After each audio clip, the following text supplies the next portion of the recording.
حضن يسوع محمدا ودم السماء سو إنهن ጉዳዩ በእምነት የመቀራረበ ጉዳይ ቢሆን ኖሮ የሱሙድ ፍሎቲላ ተጓዦች መታገታቸው እንደታወቀ ከማንም ቀድመው ድርጊቱን ያወገዙት የኮሎምቢያው ፕሬዝዳንት ጉስታቮ ፔትሮ ነበሩ።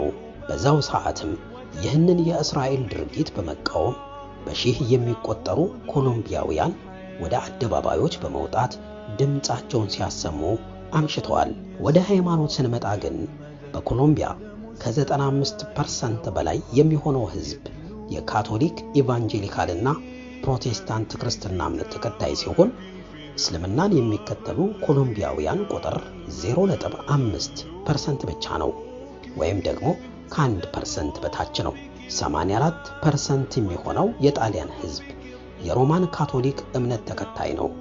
በዚህች ሀገር ያለው የእስልምና አማኞች ብዛት 3.2% ብቻ ሲሆን ከነርሱም ውስጥ በአብዛኛው ከአፍሪካና ከደቡብ ኤዥያ ሀገራት ወደ ጣሊያን የተጓዙ ሰዎች ቁጥር ይበዛበታል። ሆኖም የፍልስጤም ጉዳይ ግድ ብሏቸው ባላቸው አቅም ለጋዛ ህፃናት ለመድረስ ከተጓዙት የሱሙድ ፍሎቲላ ተጓዦች መካከል 22 ጣሊያናውያን ይገኙበታል። እነዚህ ተጓዦች በእስራኤል ባህር ኃይል መታገታቸው እንደተሰማ ቀድመው ወደ አደባባይ ወጥተው ተቋማቸውን ያሰሙትና የጣሊያን መንግስት ከእስራኤል ጋር ያለውን ዲፕሎማሲያዊ ግንኙነት በመቃወም በትላንትናው ዕለት ሀገር አቀፍ የሥራ ማቆም አድማ አድርገው ነበር። ይህ የሆነው 84 በመቶ ህዝቧ የካቶሊክ እምነት ተከታይ የሆኑባት ጣሊያናውያን ናቸው። ምክንያቱም ጉዳዩ የሰብአዊነት እንጂ የሃይማኖት ባለመሆኑ ነው። ጉዳዩ በእምነት መደጋገፍ ቢሆን ኖሮ ስለ ጋዛ ዘወትር ድምጽ ማሰማት የነበረባት 100% ህዝቧ የእስልምና ተከታይ የሆኑባት ሳውዲ አረቢያ እንጂ አብዛኛው ህዝቦቻቸው ክርስቲያን የሆኑት የእንግሊዝ፣ ጀርመንና ፈረንሳይ ህዝቦች አልነበሩም።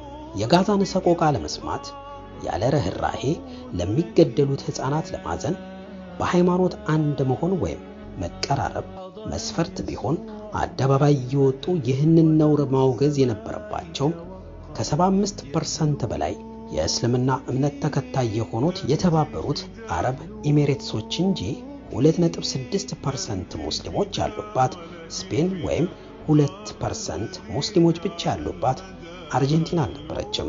የፍልስጤማውያን ስቃይ መባባስ ከጀመረ በኋላ ጋዛ ወደ ፍርስራሽነት ስትቀየር በየዕለቱ ሰላማዊ የሆኑ ፍልስጤማውያን ሲሞቱ ነገሩን ችላ ሳይሉ ህመማቸው ተሰምቷቸው በተለያዩ የዓለም ሀገራቶች የሚገኙ ጠንካራ የክርስትና እምነት ተከታይ የሆኑ ቅን ሰዎች የእስራኤልን ድርጊት ሲቃወሙ አይተናል። ምክንያቱም ይህ የሰብአዊነት ጉዳይ ነው። ይህ ጉዳይ በቤተሰቤ ላይ ቢደርስ ብሎ የማሰብ ጉዳይ ነው። ሰው እንሁን። تدور بك الأباء وتموت